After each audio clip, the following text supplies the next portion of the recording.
Boa tarde, amigos. Vamos dar continuidade ao nosso estudo do Evangelho segundo o Espiritismo. Iniciemos com a oração que Jesus nos ensinou. Pai nosso que estás no céu, santificado seja o vosso nome. Venha a nós o vosso reino, seja feita a vossa vontade, assim na terra como no céu. O pão nosso de cada dia dai-nos hoje e sempre. Perdoai nossas dívidas, assim como também devemos perdoar aos devedores. Não nos deixes cairmos em tentações e livra-nos, Pai, de todo mal. Que assim seja com a graça de Deus. E hoje nós estamos no capítulo 24. Não coloqueis a candeia debaixo do alqueire. Aqui nós temos como subtítulos candeia debaixo do alqueire, porque Jesus fala por parábolas, não procureis os gentios, os sãos não têm necessidade de médico, coragem da fé, carregar a cruz, quem quiser salvar a vida a perderá. Iniciemos então com o primeiro trechinho. Candeia debaixo do alqueire, porque Jesus fala por parábolas. Não se acende uma candeia para colocá-la debaixo do alqueire, mas ela deve ser colocada sobre um velador, a fim que ilumine aqueles que estão na casa. Mateus 5,15. Não há ninguém que, após ter acendido uma candeia, a cubra com um vaso ou a coloque debaixo da cama, mas deve ser colocada sobre o velador, a fim de que aqueles que entrem vejam a luz, pois não há nada de secreto que não deva ser descoberto, nem nada de escondido que não deva ser revelado e aparecer publicamente. Lucas 8, 16 e 17. Então, nesse trechinho, meus amigos, nós vamos ter que entender um pouquinho o significado de algumas palavras que não são do uso habitual da nossa época, do nosso tempo.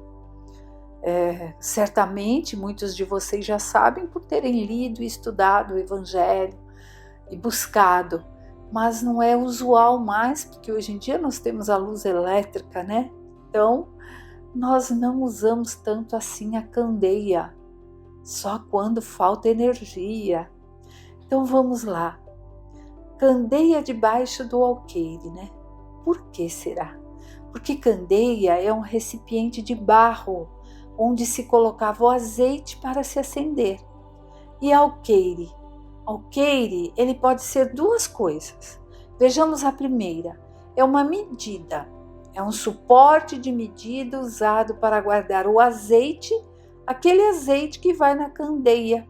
E depois também para fechar e cobrir a candeia, cobrir a luminosidade. Sabe assim, quando está aceso e depois não quer mais, vai lá e te vira em cima, aí por falta de oxigênio acaba a luz. Então isso é o alqueire e candeia é aquele recipiente onde se acendia ali. O mais parecido que eu imagino nos dias atuais é uma lamparina. E alqueire, além de ser essa medida e suporte aí, também é o nome dado a um móvel baixo, onde se guardava as coisas usadas no dia a dia. Para eu entender melhor, eu imaginei esse móvel baixo aí como um criado mudo. Hoje em dia também já está em desuso, né? Mas é o que mais se assemelha, que fica ali pertinho da cama, então já guarda ali a candeia, o azeite e o alqueire, né? Para guardar esse azeite, está ali nesse móvel baixo. Então vamos ver. Sabendo disso, o que Jesus diz é: não faz sentido acender uma luz e colocá-la embaixo de algum lugar que tampe a luminosidade, não é? A lâmpada, a luz, tem que estar mais alto possível para ir longe, para clarear. É essa a função dela, iluminar. Por exemplo, num dia que dá aquela chuva forte, geralmente acaba a energia e a gente tem que se virar, acender uma vela, ou aquelas luminárias que a gente carrega. Eu tenho aqui porque eu não gosto muito do escuro, não. Nem dá para fazer nada no escuro. Mas quando se acende aquilo, eu procuro colocar no alto, porque a claridade vai chegar mais longe. Se eu colocá-la no chão, a claridade vai estar só ali. Então, olha o sentido: ninguém acende uma luz para cobri-la. Emmanuel já disse que nós somos a candeia viva e a energia que está em nós é o combustível que acende, que ajuda a iluminar o que estão em volta. Olha que lindo, né? Nós somos a candeia, que temos ali essa energia, essa capacidade, esse combustível para iluminar os que estão à nossa volta. O sofrimento é o que faz o desgaste, mas clareia. Porque não adianta acender uma lâmpada e escondê-la. Era isso, né? Voltando ali para o texto do Evangelho, por que eles estão usando estas palavras dessa forma? Porque eram as palavras que se entendia naquela época. Eram os nomes que eram dados a esses utensílios. E aí Jesus fala fazendo a comparação, que são as parábolas, para que o povo da época conseguisse entender. Vejamos então o que acontecia ali. Então, nessa época, tinha ali, na época que Jesus estava, né? Tinha ali os fariseus. E eles faziam o quê? Eles escondiam aquele conhecimento que eles tinham. Eles tinham conhecimento, mas escondiam da população. Eles guardavam só aos iniciados, era assim que se chamava. Os rabinos ensinavam os iniciados com enigmas, ou seja, os futuros rabinos. E davam os enigmas, e conforme fossem sendo resolvidos ali aqueles enigmas, os iniciados iam tendo conhecimento esotérico para dentro de si, de um grupo fechado dos iniciados. Então, é isso que está dizendo, não adianta acender ali e deixar essa chama guardada de uma forma que não chegue a muitos. Não se adianta ter esse conhecimento e guardar para um grupinho privado, o conhecimento sobre Deus, esse conhecimento dessa energia maior, dessa criação, e guardar àqueles que são os iniciados, e eles também não podiam passar para os outros, só ficava ali entre eles, a população em si ficava ali sem saber de nada. Jesus também falava por parábolas, mas Jesus também colocava uma certa dificuldade no entendimento, mas para quê?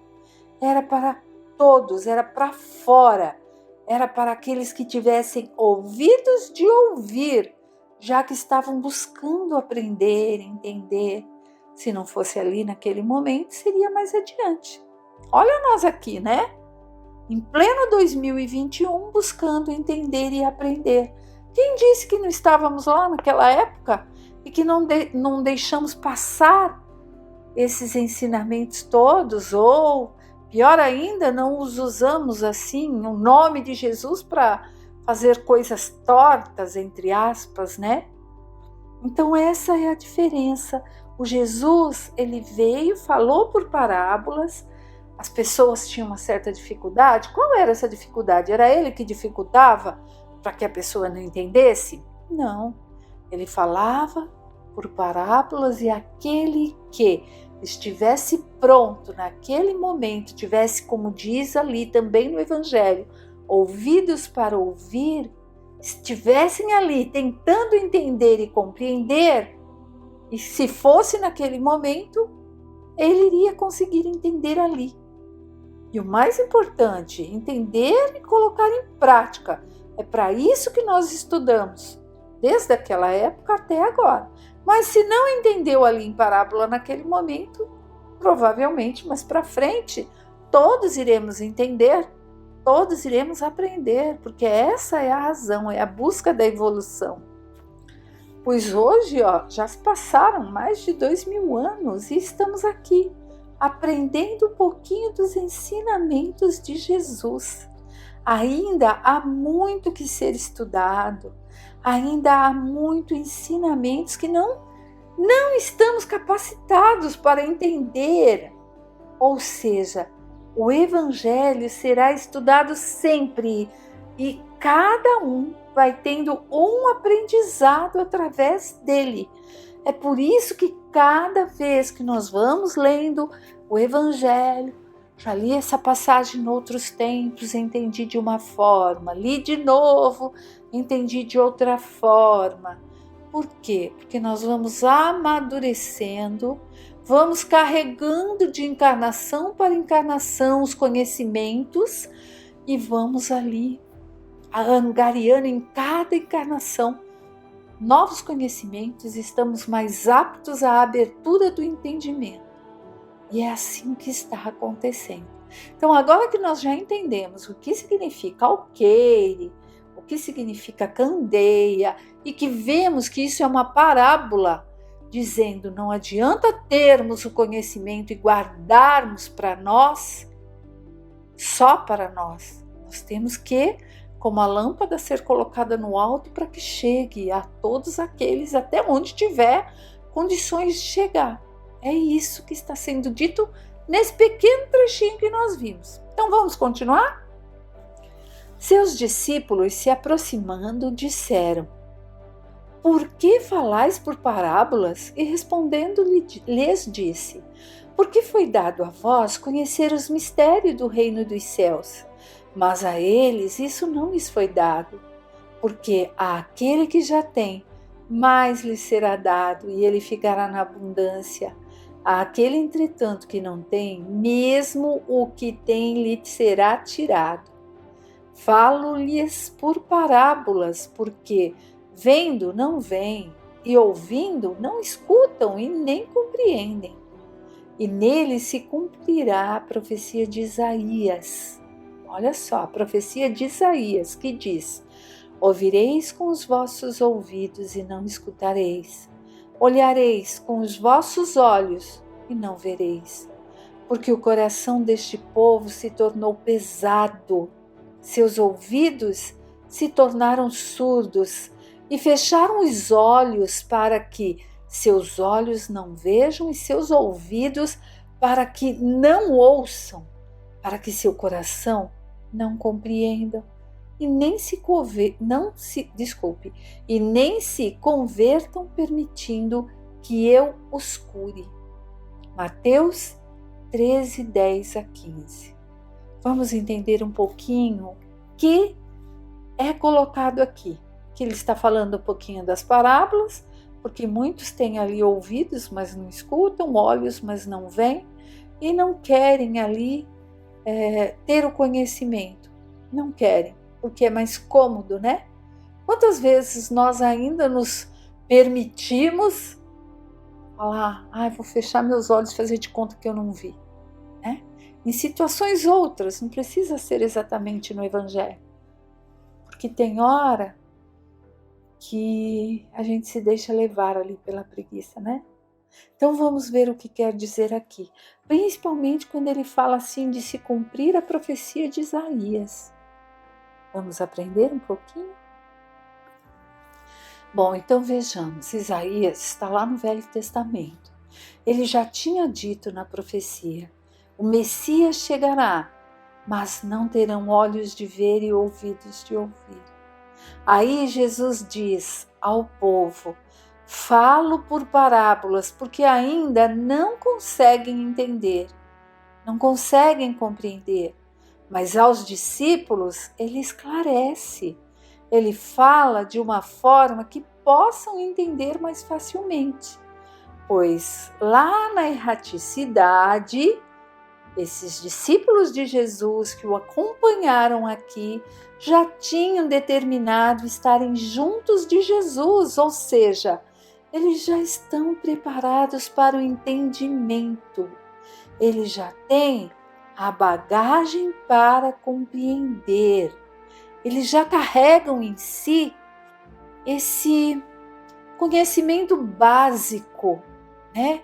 E nós, espíritas que somos, já sabemos que os nossos planos da vida terrena nós traçamos lá, quando estamos na erraticidade. Estamos lá esperando para reencarnar. É lá que nós traçamos o projeto de vida na encarnação. Os discípulos de Jesus já vieram comprometidos a serem seus discípulos. Então, a eles, Jesus já desvendava o véu mais claramente, porque eles conseguiriam, estavam preparados para compreender e poder ajudar a passar adiante. Já o povo, aqueles que conseguissem entender da forma como ele demonstrava, é porque estava na hora. Outros, como nós, estamos aprendendo agora. Ainda hoje, nós temos dificuldades para entender os ensinamentos de Jesus. Ainda não temos esses olhos de ver, ouvidos de ouvir, e principalmente, meus amigos, o coração para captar e pôr em prática o que aprendemos, né? Porque não vai adiantar se a gente abrir os olhos, abrir os ouvidos, conseguir captar as mensagens, mas o nosso coração estiver ali, adormecido, duro, parado, respirando sim, mas sem colocarmos em prática. Geralmente nós deixamos o aprendizado na superfície. Por vezes nós temos medo da responsabilidade que vem junto com o aprendizado. Então é isso que ele nos mostra ali. Continuemos.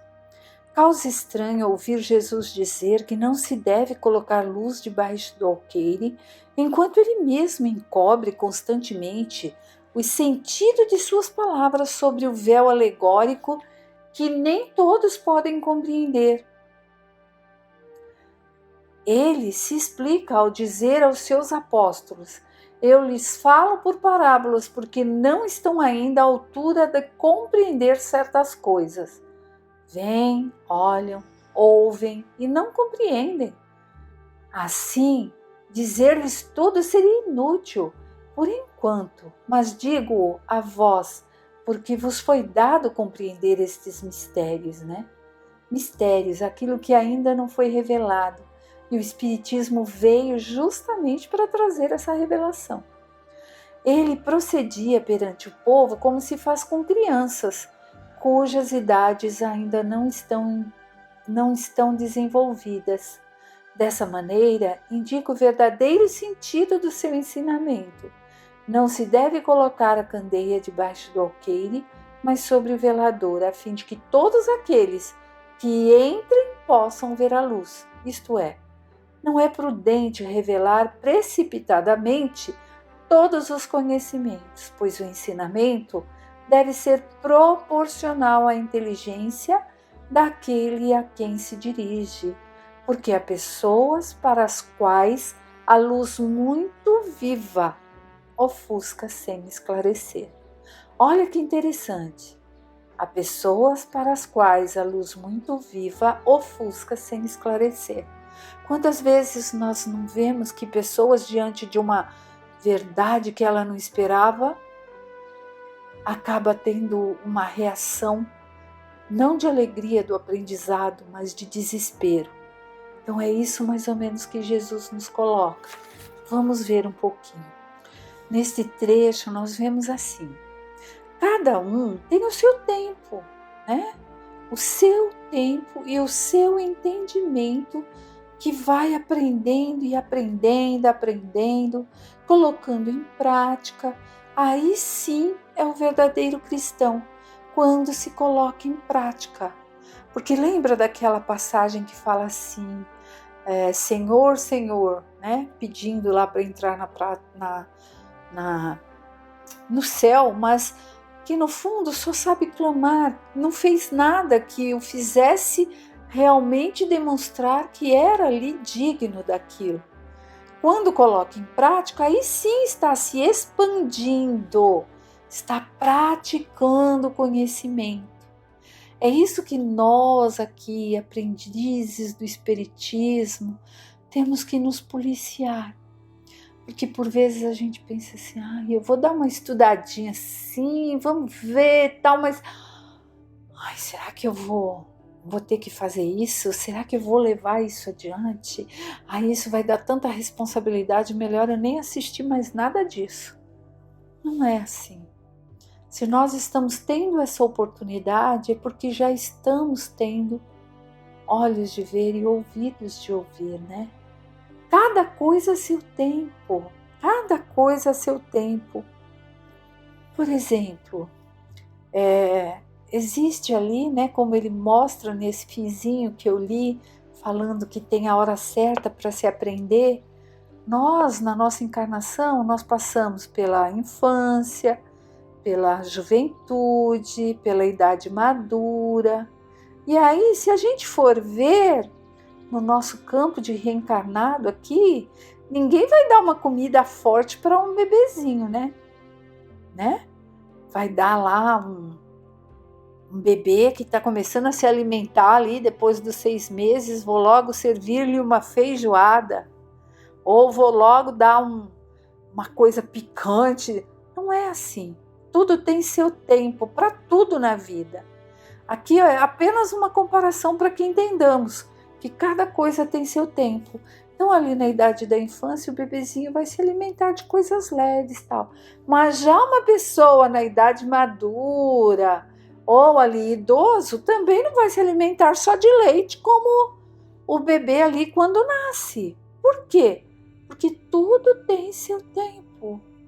Tem seu tempo. E se observarmos, vamos ver ali no nosso controle, na nossa manutenção do corpo físico, que é a casa do espírito, e a cada um também conforme a sua capacidade de digerir, não só essa alimentação que eu dei como exemplo, mas de digerir intelectualmente o aprendizado, de digerir espiritualmente.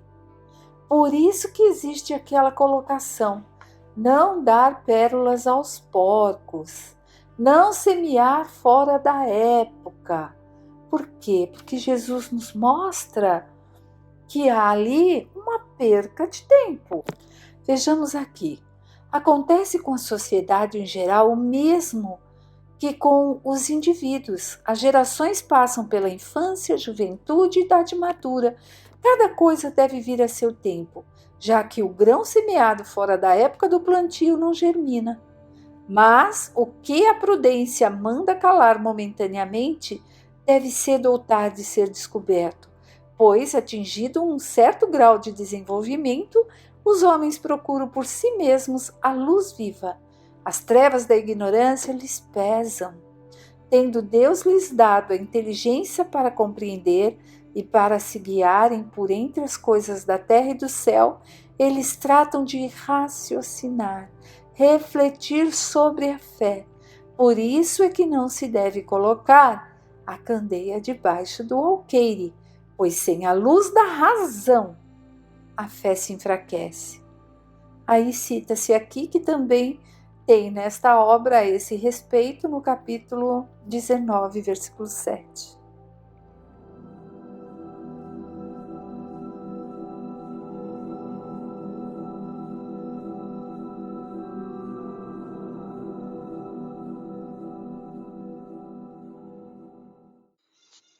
Uma boa tarde a todos, meus irmãos queridos.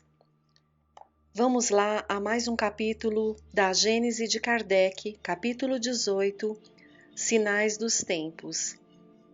A geração nova. Vamos dar continuidade, nós já iniciamos. Agora vamos ler o item 9. Sim, certamente a humanidade se transformará, como já se transformou em outras épocas, e cada transformação é marcada por uma crise, que é para o gênero humano o que são as crises de crescimento para os indivíduos, crises frequentemente penosas, dolorosas que com elas arrastam as gerações e as instituições, mas sempre seguidas de uma fase de progresso material e moral. A humanidade terrestre, chegada a um desses períodos de crescimento, está totalmente, já há quase um século, no trabalho da transformação. É por isso que ela se agita em todos os lados, presa de uma espécie de febre e como que movida por uma força invisível, até que retorne seu assento sobre novas bases. Quem a ver então, a encontrará bem mudada em seus costumes, seu caráter, suas leis, suas crenças, numa palavra, em todo o seu estado social. Uma coisa que vos parecerá estranha, mas que nem por isso deixa de ser rigorosa verdade, é que o mundo dos espíritos que vos rodeia sofre o contragolpe de todas essas comoções que agitam o mundo dos encarnados. Digo mesmo que ele aí toma parte ativa. Isto nada tem de surpreendente para quem sabe que os espíritos e a humanidade não deixam de ser um todo, que eles dela saem e nela devem reentrar. É, pois, natural que se interessem pelos seus movimentos que se operam entre os homens. Tende, pois, certeza de que quando uma revolução social se realiza sobre a Terra, ela agita igualmente o mundo invisível. Todas as paixões, boas e más, ali são excitadas como entre vós. Uma invencível agitação reina entre os espíritos que ainda fazem parte de vosso mundo e que aguardam o momento de ali reentrar. A agitação dos encarnados e dos desencarnados se juntam por vezes, e mesmo na maior parte dos casos, pois que tudo se relaciona na natureza, às perturbações dos elementos físicos.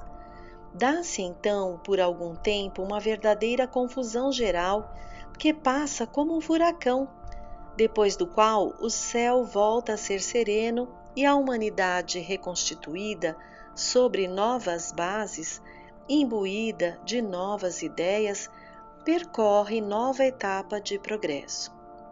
É no período que se abre que se verá florescer o Espiritismo e que produzirá seus frutos. É, pois, para o futuro, mais que para o presente, que vós trabalhais. Contudo, era necessário que tais trabalhos fossem preparados antecipadamente, pois eles preparam as vias da regeneração pela unificação e a racionalidade das crenças.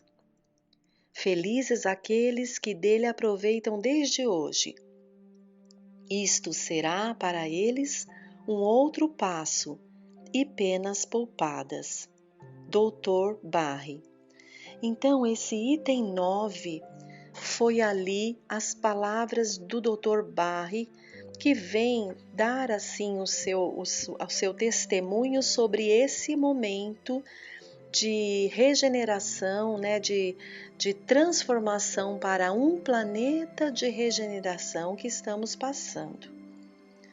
Kardec, no item 10, nos diz: resulta do que precede que, em consequência do seu movimento de translação através do espaço, os corpos celestes exercem uns sobre os outros uma influência maior ou menor, conforme sua aproximação e sua posição respectivas, que essa influência pode ser causa de uma perturbação momentânea em seus elementos constitutivos e modificar as condições de vitalidade de seus habitantes, que a regularidade dos movimentos deve resultar da volta periódica das mesmas causas e dos mesmos efeitos, que se a duração de certos períodos é bastante curta para ser apreciável pelos homens, outras veem passar gerações e raças que dela não se apercebem e para as quais o estado de coisas é normal. As gerações, ao contrário, contemporâneas da transição, dela recebem o contragolpe e tudo lhes parece afastar-se das leis ordinárias. Elas veem uma causa sobrenatural, maravilhosa, milagrosa, naquilo que, na realidade, nada é senão o cumprimento das leis da natureza.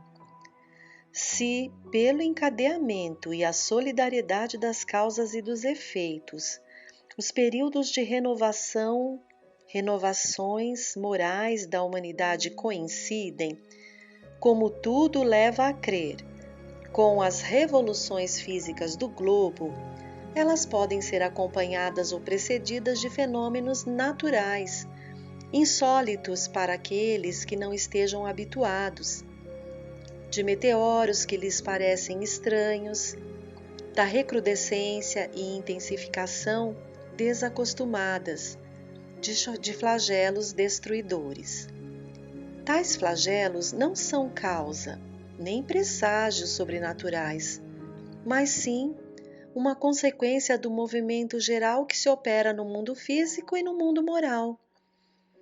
Ao predizer a era da renovação, que devia abrir-se para a humanidade e marcar o fim do velho mundo, Jesus pôde, pois, dizer que ela seria assinalada por fenômenos extraordinários, tremores de terra, flagelos diversos, sinais nos céus, que não são outra coisa senão meteoros, sem sair das leis naturais.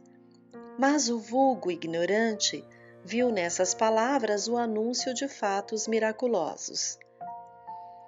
A previsão dos movimentos progressivos da humanidade nada tem de surpreendente para os seres desmaterializados que veem o objetivo para o qual tendem todas as coisas, pois alguns deles possuem o pensamento direto de Deus e são os que julgam, nos movimentos parciais, o tempo no qual se poderá realizar o movimento geral, como se estima o tempo que necessitará uma árvore para frutificar, como os astrônomos calculam a época de um fenômeno astronômico pelo tempo que um astro leva para realizar sua revolução.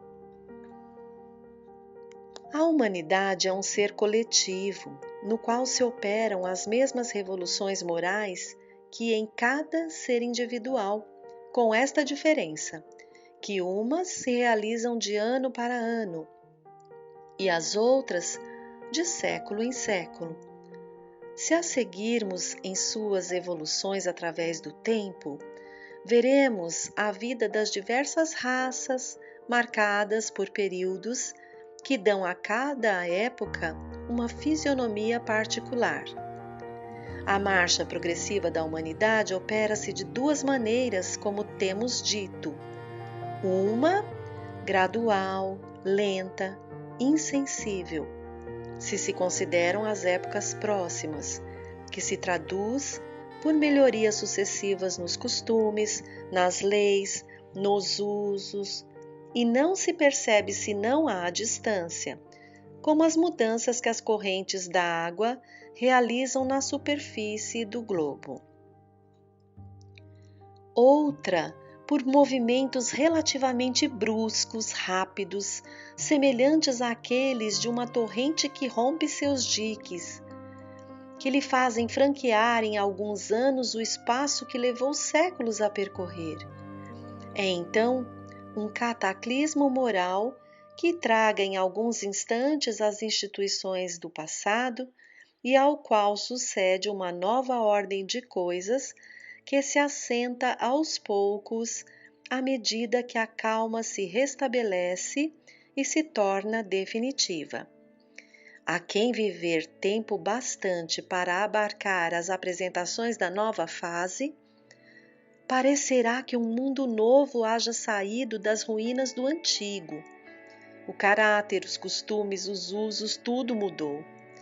É que com o efeito surgiram homens novos, ou melhor, regenerados. As ideias adotadas pela geração que se extingue deram lugar às ideias novas da geração que se eleva. A humanidade tornada adulta tem novas necessidades, aspirações mais amplas, mais elevadas. Ela compreende o vazio das ideias nas quais foi acalentada, a insuficiência das suas instituições no tocante à sua felicidade. Ela não encontra mais, no estado de coisas, as satisfações legítimas cujo apelo sente. É por isso que deixa o círculo infantil e se lança, impelida por uma força irresistível, em direção a praias desconhecidas, à descoberta de novos horizontes menos estreitos. É a um desses períodos de transformação, ou se quisermos, de crescimento moral, que chegou a humanidade. Da adolescência, ela passou à idade viril. O passado não pode mais bastar às suas novas necessidades. Ela não pode mais ser conduzida pelos mesmos meios. Ela não se prende mais a ilusões e prestígios. Sua razão amadurecida necessita de alimentos mais substanciais. O presente é por demais efêmero. Ela sente que seu destino é mais vasto e que a vida corporal é demasiado restrita para a encerrar toda inteira. É por isso que ela lança seus olhares no passado e no futuro, a fim de descobrir o mistério de sua existência e daí extrair uma segurança consoladora. E é no momento em que ela se encontra demasiado acanhada em sua esfera material, onde a vida intelectual transborda, onde o sentimento da espiritualidade se expande, que homens intitulados filósofos esperam preencher o vácuo com as doutrinas do negativismo e do materialismo. Estranha aberração! Estes mesmos homens que pretendem empurrá-la para a frente esforçam-se por circunscrevê-la no círculo estreito da matéria de onde ela aspira a sair. Eles lhe barram o aspecto da vida infinita e lhe dizem, apontando-lhe o túmulo, nec plus ultra. Essa é uma expressão em latim que quer dizer não mais além. É um termo ou um ponto que não se deve ultrapassar. Kardec continua: quem quer que haja meditado sobre o Espiritismo e suas consequências, e não o circunscreve à produção de alguns fenômenos, compreende que ele abre à humanidade uma via nova e lhe revela os horizontes do infinito, iniciando-os nos mistérios do mundo invisível, mostra-lhe seu verdadeiro papel na criação, papel perpetuamente ativo, tanto no estado espiritual como no estado do corpo. O homem não caminha mais como cego, sabe de onde vem, para onde vai e por que está sobre a terra. O futuro se mostra a ele na realidade, desembaraçado dos preconceitos da ignorância e da superstição. Não é mais uma vaga esperança, é uma verdade palpável, tão certa para ele como a sucessão do dia e da noite.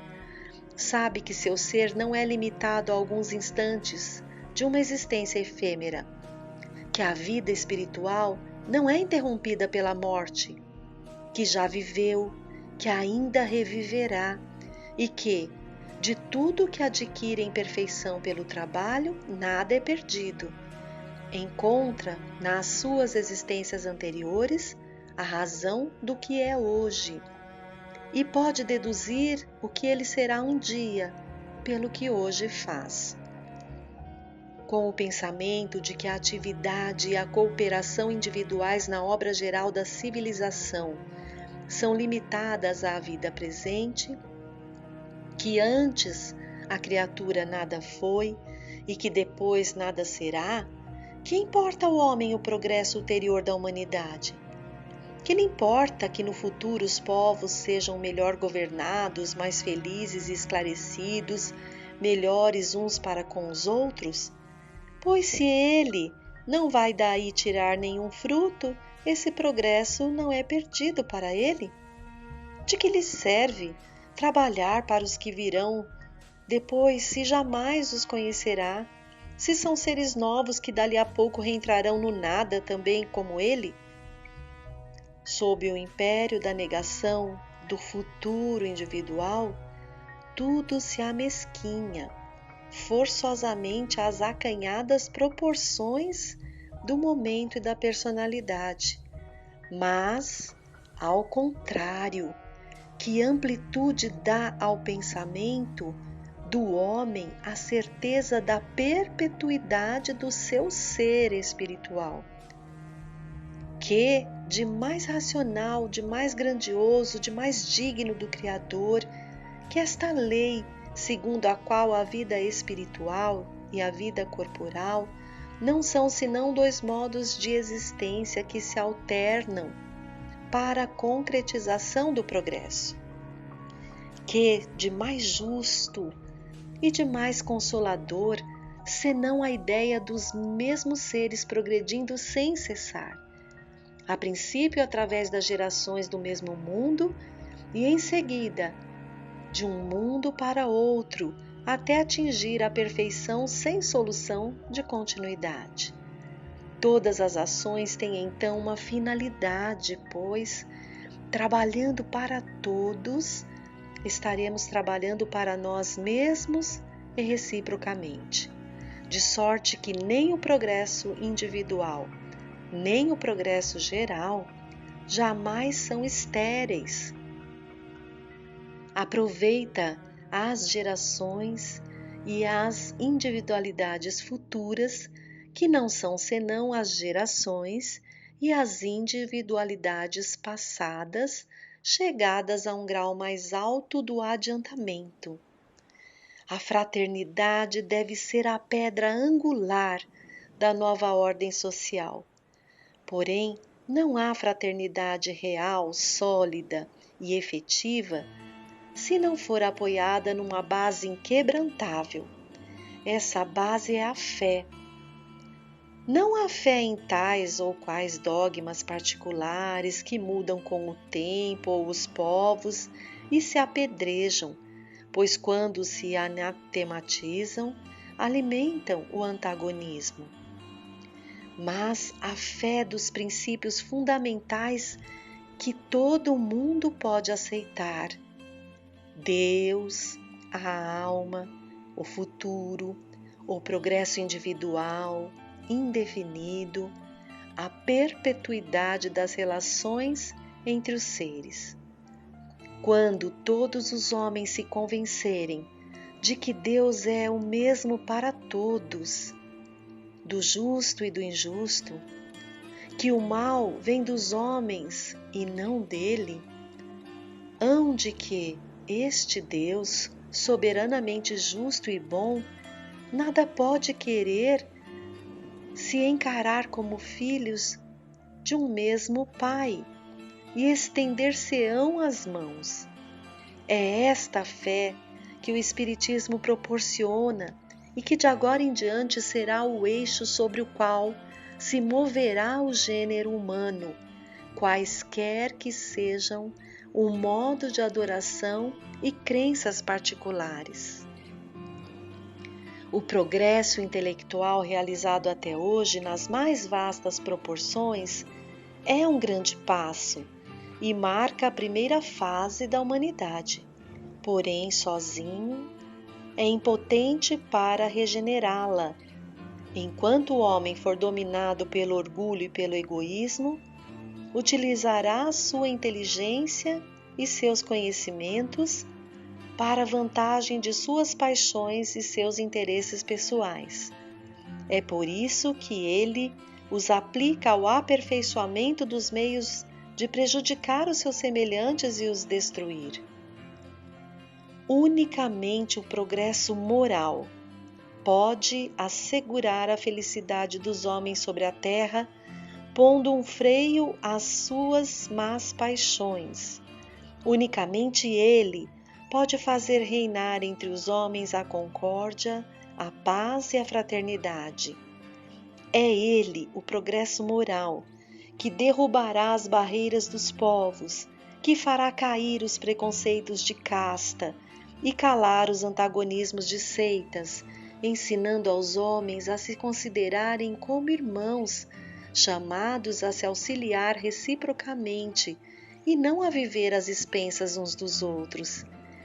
É ainda o progresso moral, secundado aqui pelo progresso da inteligência, que confundirá os homens numa mesma crença estabelecida sobre verdades eternas, não sujeitas à discussão e por isso mesmo aceita por todos.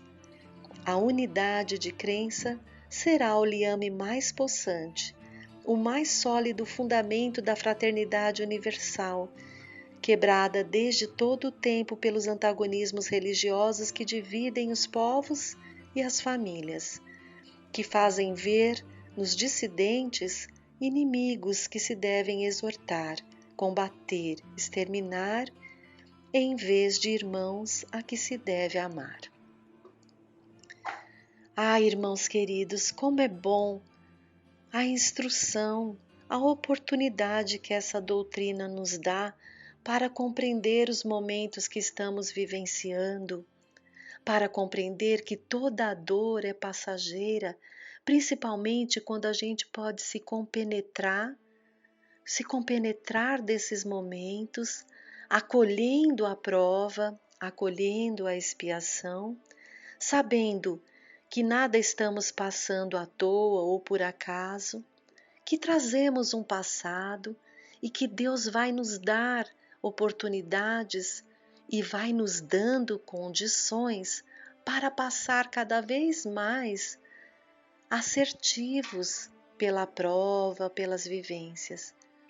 Então, meus irmãos amados de coração, não percamos a fé, vamos ter confiança diante de tudo que se nos apresenta, tudo, qualquer coisa, mesmo aquilo que mais pode doer, apertar ali o nosso coração, nos indignar, vamos elevar o pensamento a Deus e dizer: Deus Pai, me dê forças para passar com dignidade diante desta prova, deste momento em que vivencio na minha vida eterna, pois confio em vós a me direcionar, a me inspirar através de tantos benfeitores, do Espírito protetor que cada encarnado traz.